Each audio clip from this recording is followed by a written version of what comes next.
Welcome to Books and Things. Tonight, we're going to help Groton and the sub base celebrating 100 years of submarine base here in Groton, or as they call it now, New London and Groton. I'm not sure what they call it really, but it's the Groton sub base. Anyway, we're going to let you know what things are going on for the celebration, read a little history of it, and my guests are Marian, Galbraith. Hi. And Captain Carl Lahti. Hello. CEO of Subbase. Congratulations. Thank you for coming. Thank you. Good to see you again. I just find it fascinating that we were talking about being the oldest subbase in the country, in the U.S., which I thought was very interesting. And I asked you the question before. I'm going to ask you again. Why Groton? Why Groton? Primarily because it was available. Actually, why we're Naval Submarine Base New London in Groton and Ledyard is because when the land was initially acquired by the Navy in 1868, the city of New London put up $75,000 towards the purchase of the land. The state contributed $15,000, and the city of New London formed a commission to acquire the property. And then that property was given as a gift, the deed was given to the Department of the Navy as a gift in 1868. So because New London's money invested in the initial land acquisition, the property was named the New London Navy Yard at the time. Oh, okay. That's interesting. And what is Groton doing for this celebration? Well, we have embarked with the blessing of the governor on Connecticut's submarine century. So we have designated October of 2015 to October of 2016 as Connecticut's submarine century, and we are going to be celebrating all year long with events, with social media campaigns, and any way that we can to draw to people's attention the very unique and special relationship that exists between our region, and particularly Groton, and the subbase. Absolutely. Who hasn't worked at EB? And where would EB be without the Exactly. subbase? And I know when I worked there, so many submarines were being built. You've got to meet a lot of the sailors and a lot of the people out there. And I think half of Groton, London, and Ledyard are retired Navy people. So we're heavily invested in the Navy. Yes. Oh, you absolutely are. We're very happy to be here, and we get tremendous support from the community for everything that we do there at the subbase. Yeah. Yes, because everything relies on it. You know, if the submarine closed, I mean, half the area was shut down. Obviously, we need it. Well, and it's not just the economics of, having EB and the subbase here. I really think that tie to the military community, to the Navy community, and to the submarine force in particular, really makes us a richer community.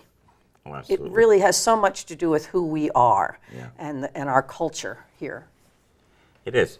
And growing up here, you get upset with a lot of the Navy kids because they go down and steal our girlfriends. And and I'm talking like 15, 16 years old, or 18 years old, because they were kids. And we had a couple where my mother fell in love with one of the young kids, and they invite them over for dinner, and you feel bad for them. They're stationed out here, and they're kids. They really are, and they've got nobody. So you bring them home. I had one kid who used to bring them home all the time. I was a lot older, and I had a store, and he'd come into the store, and I said, what are you going to do for Thanksgiving? Oh, nothing. I said, yeah, come on. So I take him home for dinner. But that's part of the life here with the Navy. That continues today, and there still are many families who invite sailors from the base to come into their homes, and we really appreciate the support that we get that way. Yeah, it's good. It's really good. Like I said, we used to hate them when I was a kid, but over the years you find out that they're nice people, and and we appreciate the Navy base. You talk about Thanksgiving and the subvets. Thanksgiving's coming up, of course, and the subvets do a tremendous service for Thanksgiving. And I remember hearing John Carsipolo, who was a former commander of the Groton subvets base, saying that when he was in the subservice and had to spend a Thanksgiving alone, how lonely he was, and he determined that nobody was going to do that again. Yeah. So they package up so many Thanksgiving meals and deliver them to the base and also to police departments and fire departments in the area. Yeah. But then they invite people to come in. so that people don't have to be alone for Thanksgiving. That's good. And I have a similar thing with people who have lost loved ones, and I'm doing breakfast. And because I know how hard it is for the holidays, so we do a little breakfast for people, just those people, and we can all sit there and cry together or whatever. and it's important. Holidays are so tough to be away from home.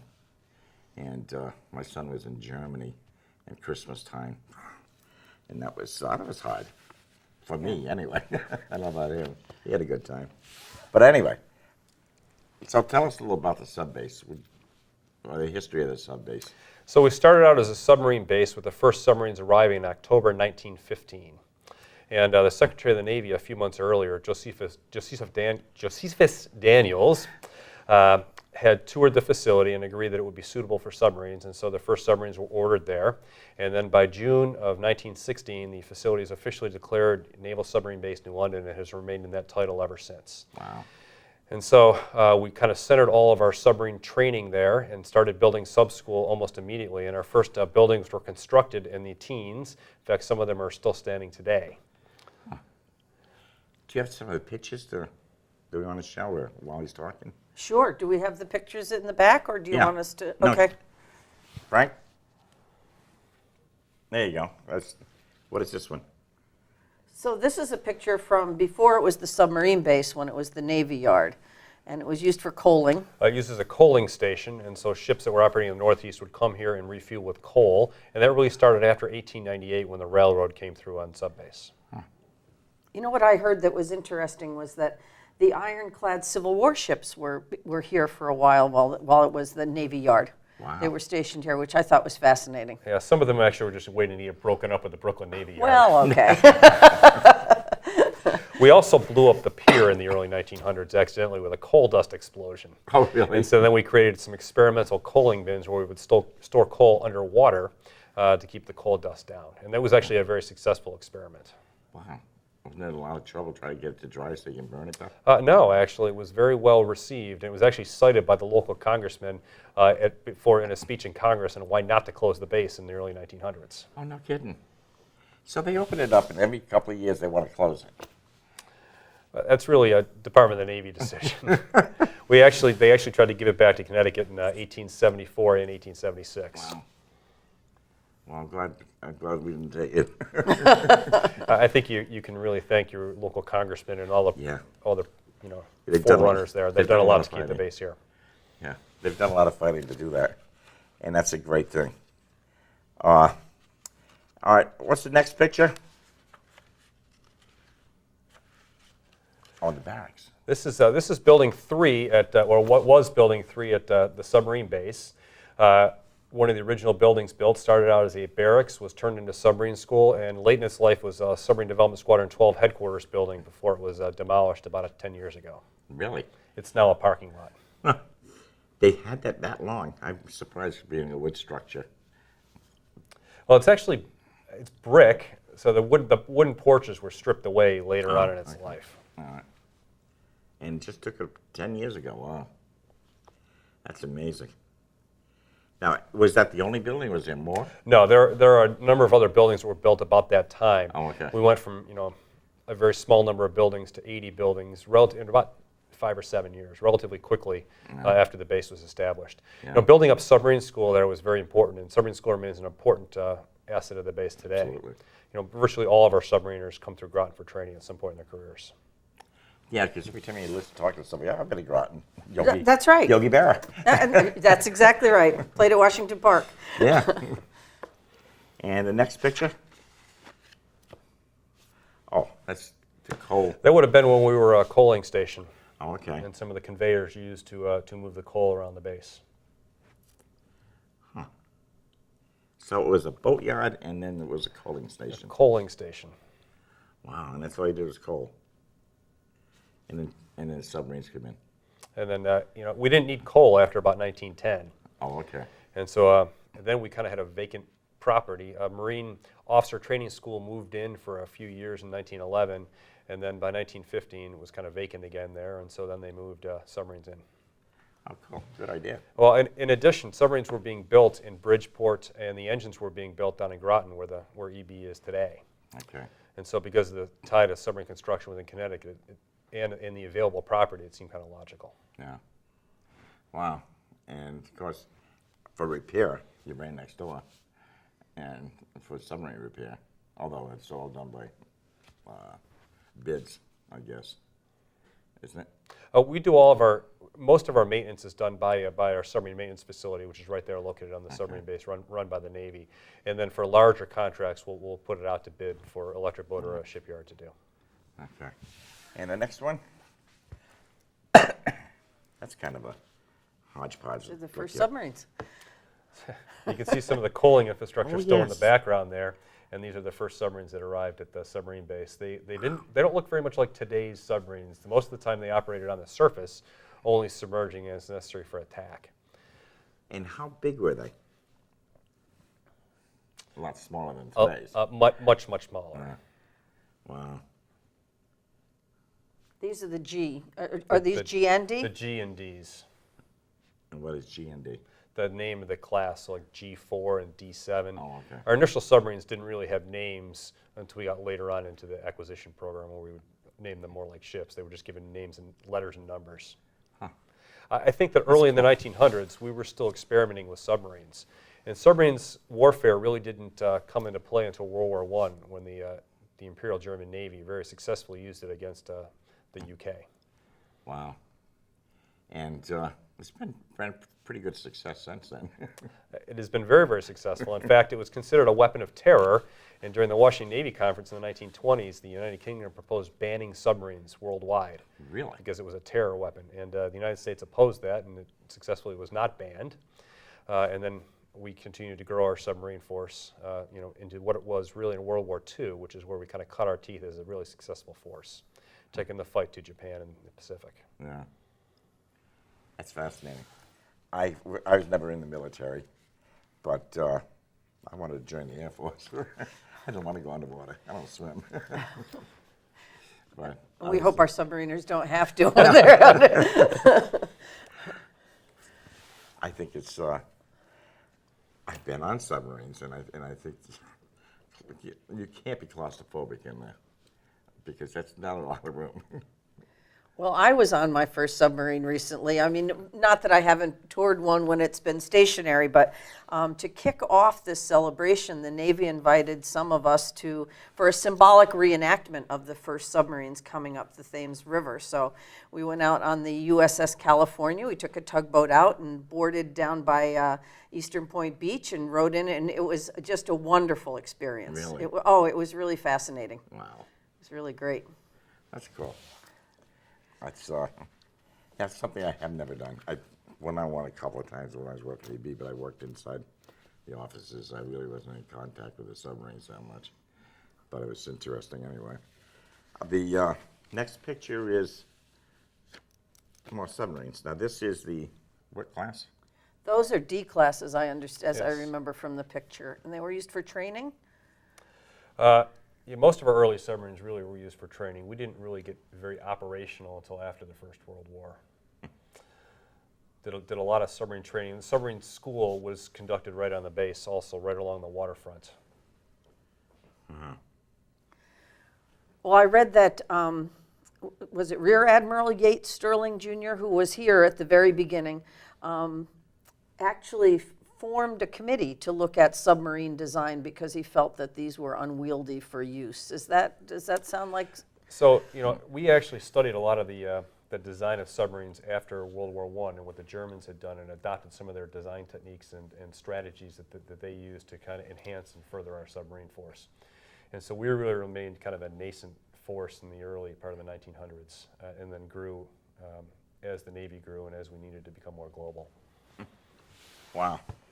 And then, of course, 1954 comes the Nautilus. I would say that the three really huge, other than the start of the submarine force, three really huge things are our success in World War II. We really took the fight to the enemy in World War II, and we were able to interdict many of the logistics lines for the Japanese, preventing them from resupplying many of their forward outposts and enabling us to collapse the empire in upon itself. Wow. The other thing is 1954 Nautilus and the advent of nuclear power and the ability to run that submarine submerged for an unlimited duration. Yeah. That changed naval warfare forever. because now you had a platform that could operate continuously underwater. And the other thing was 1960 in USS George Washington and our ability to take a ballistic missile submarine to sea and launch that missile from submerged and have those missiles on patrol. So you combine nuclear power with a submerged ballistic missile, you really can hold anywhere in the world at risk. It's amazing. You know, that hits upon a very important part of Connecticut's submarine century, because when we first were talking about what we were going to call this initiative, you know, we thought about calling it an anniversary year or a centennial celebration, but what was important to us was not just that first beginning of the subbase, but the development that's happened since then. You know, that we really have 100 years of history here, and very important history to the submarine force and, of course, to our country, and so much of it is here. And that's very important. Yeah. Yeah, like you were saying, you know, most of the area is geared to the Navy. Even the schools have to, because you got so many kids coming in from the Navy kids, or they call them Navy brats.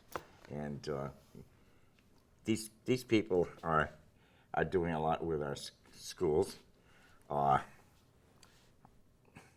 Everything is involved because you have so many Navy personnel in the area.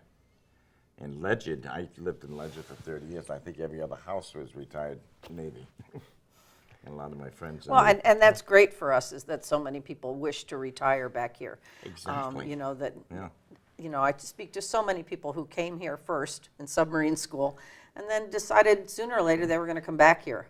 And that says a lot, I think, for our area. Absolutely.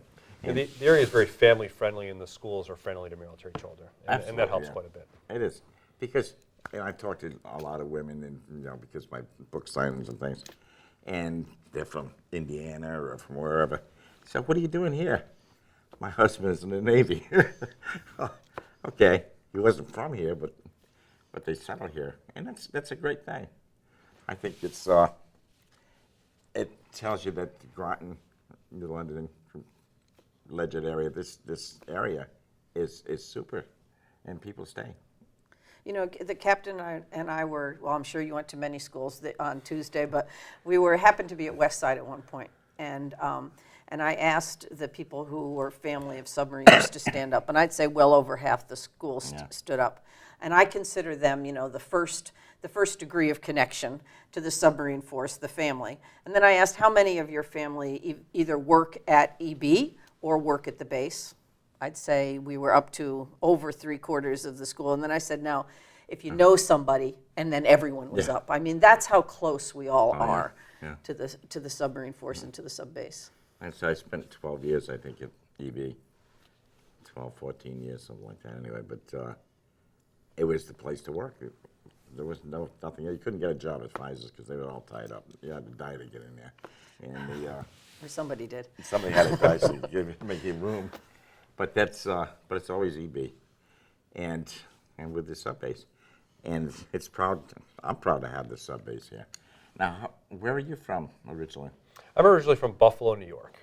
Oh, so you're not really that far from where you're originally from. 400 miles or so. But You still have family up there? I do. Oh, that's good. So you can still go visit them.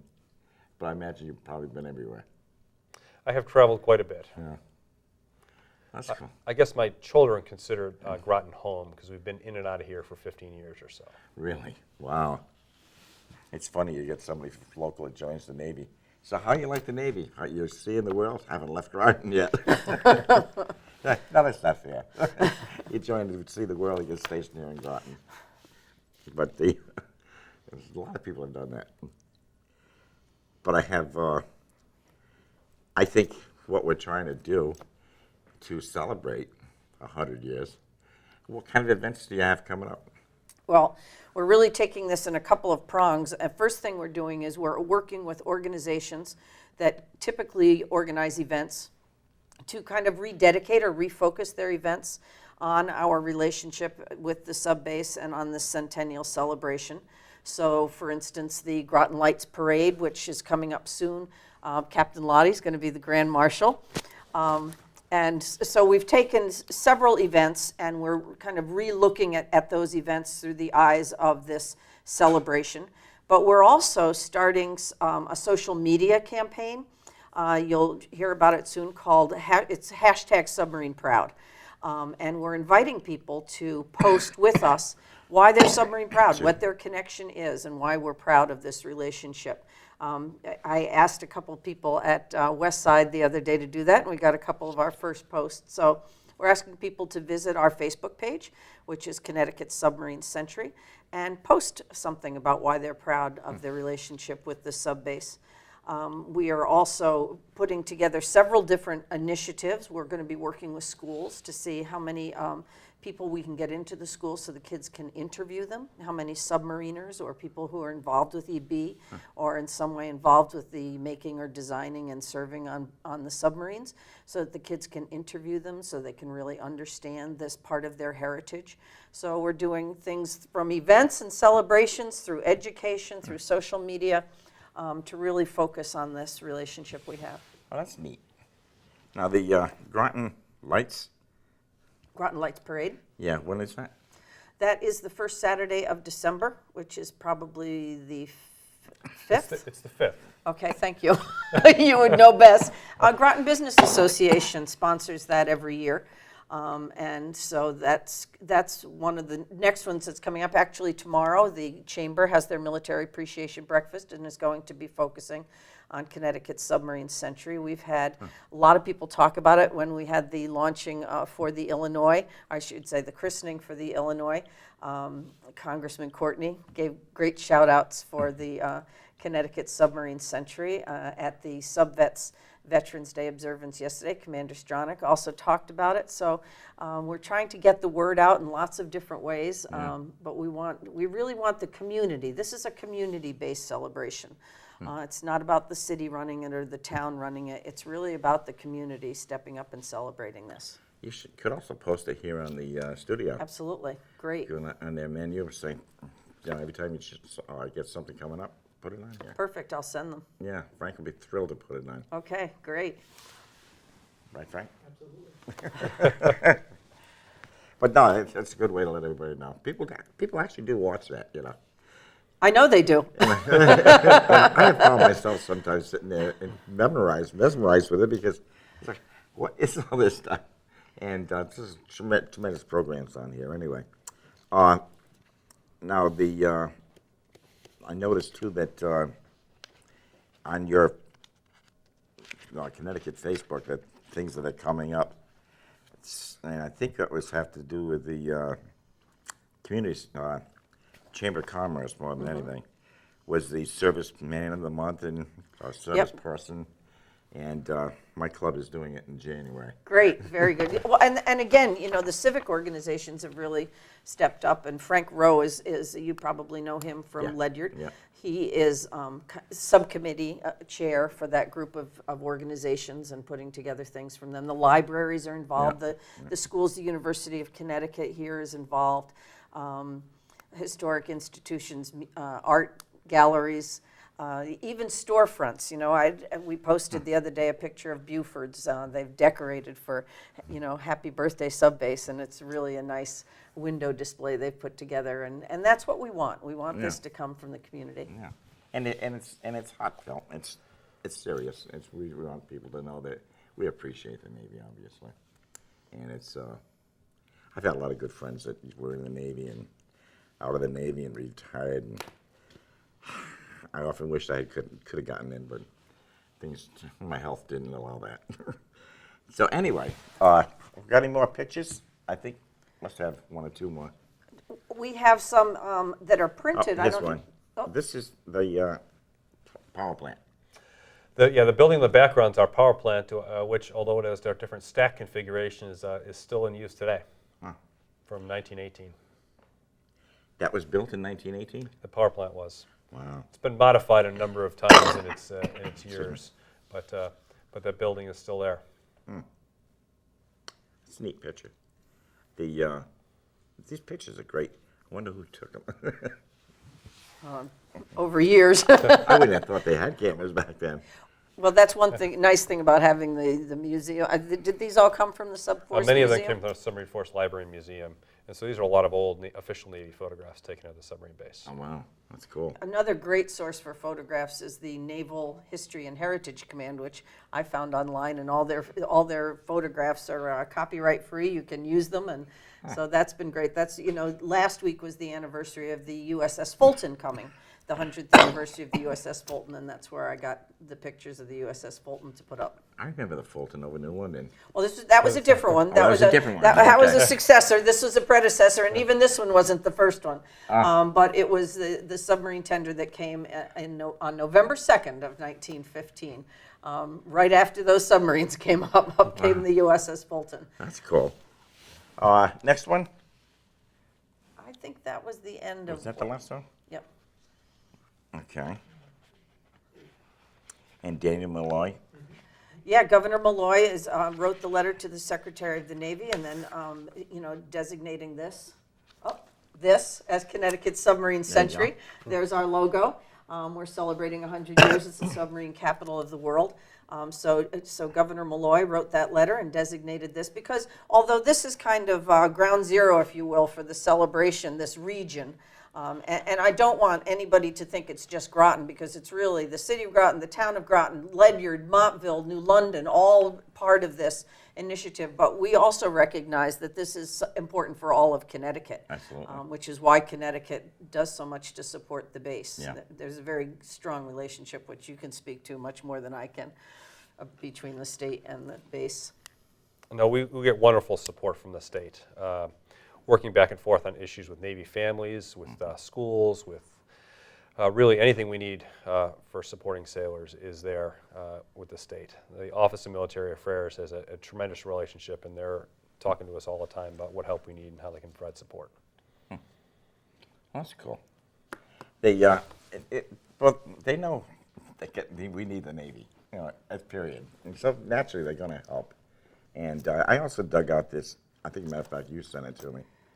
This is the, well, you can tell me here, one of you. This is the language that was placed into the Navy Authorization Act in March of 1867, directing the Secretary of the Navy to accept the property if given from the state of Connecticut. And so as soon as this resolution was passed in March of 1867, the state went about locating the site and asked the Navy to send someone up to help them locate the site for the base. And then they went up and acquiring the land. And then in June of 1868 is when it was deeded over to the Navy. Actually, July 3rd, 1868. Wow. Well, we got about 2 minutes left. I can't believe that 25 minutes went that quick. And I got a couple of quick announcements. Is there anything you'd like to add? I want to invite people to visit our website and our Facebook page. Website will give you the idea of events, things that are going on. The Facebook page has lots of great things, but also to post Submarine Proud. We are Submarine Proud. That's cool. And the web page, I think. Web page is www.CT Submarine Century, and the Facebook page is Connecticut Submarine Century. Okay. And then they have the other one up there too. I got a couple of quick announcements, and I thank everybody for being here, and I thank you too for being on today's show. And if anything comes up, let me know. We'll schedule another one. And I think for the remainder of the term, we can schedule. Thank you. Every Great. couple of months, I think everybody should know. And for our aspiring writers, we have a CAPA meeting on Monday. Contact me for further information. And special thank you to SEC TV for hosting the show. VFW is serving chowder and clam for tonight, and Friday night is their last fish and chips dinner until Lent. Stop by and get a great meal. You should be reading.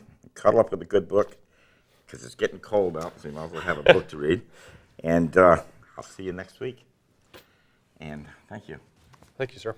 Really Thanks, nice. Tom. I thought it was fun. I love history anyway. And,